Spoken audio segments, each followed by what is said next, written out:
Alright guys, in this video I will be talking about one of my favorite topics, which is responsible travel.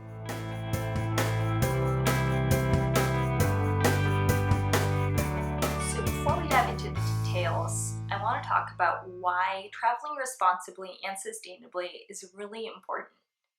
As someone who grew up and was born in the Philippines and was raised half my life in the United States, I know the importance of being exposed to different cultures and different ways of living for education and to open up our minds to different ways of thinking that we haven't been exposed to in the past.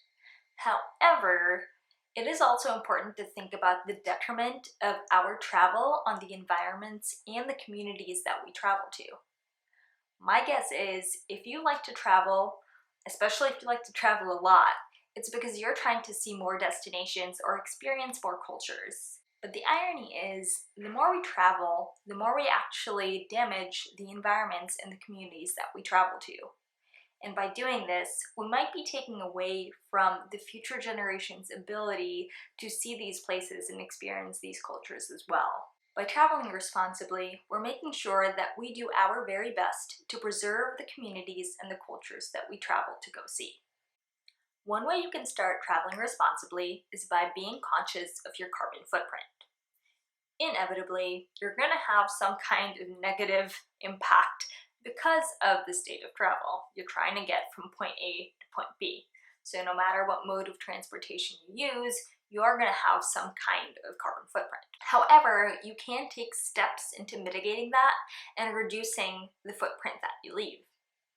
So probably the easiest way that you can do that is by traveling with a reusable water bottle. By doing that, you're reducing the amount of plastic that you're using and probably purchasing when you travel. Plus you save like the extra $6 or $7 or whatever ridiculous price it is to purchase water at the airport if you are traveling by plane. The second way that you can reduce your carbon footprint is by purchasing carbon offsets. And so the way that carbon offsets work are that you're basically buying into organizations that have programming focused on reducing carbon emissions or countering carbon emissions that have already occurred. So this could be things like reforestation or other projects that again are focused on that carbon emission. So the carbon emissions and the footprint that you have now might not be offset until later. Now the best way obviously to reduce your carbon footprint is by reducing your travel altogether. And so start planning fewer longer trips instead of multiple trips that are shorter. And so by traveling less, by going on maybe 3 flights a year or 2 flights a year instead of 12, you're reducing your carbon emissions altogether. And so preventing it is always going to be better than offsetting it. Another way you can travel more responsibly is by supporting local. Personally, I've been to a lot of places internationally where there are shops and restaurants that aren't actually local to the communities that I'm visiting, which is kind of ironic because I traveled 1,000 miles to see something that I could probably get back home. But by supporting local, whether that's local restaurants or places that locally source ingredients or products, you're not only supporting the environment by making sure that you're not purchasing from businesses that have shipped things in and therefore increase their carbon footprint, and you're also supporting the people in those communities. Remember that the people that live in the places that you are visiting are being impacted by what tourists do in their area, and so it's important to support them too. One of my favorite ways to travel responsibly is by staying at an eco-friendly location.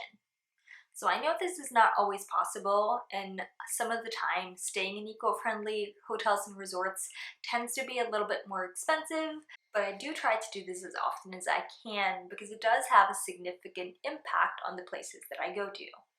And so the things that I look for specifically are how this hotel or resort might handle their energy or source their energy.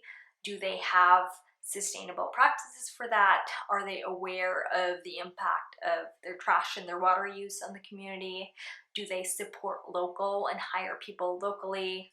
Are they aware of the kind of materials that they use, and is it harmful for the environment, and so on and so forth. And so there are a variety of different things that I personally look for when I'm looking for these accommodations, but that can also vary for you. So I encourage you to do a kind of a Google search and just check out what kind of eco-friendly accommodations are in the area that you're going to. There are also some websites that are specifically dedicated to these kinds of accommodations, things like National Geographic Lodges. There's also a website called Regenerative Travel and Resorts, and so check out these places, or again, just perform a quick Google search, and I promise you, you will find way more than you will be expecting. That's it for today, guys.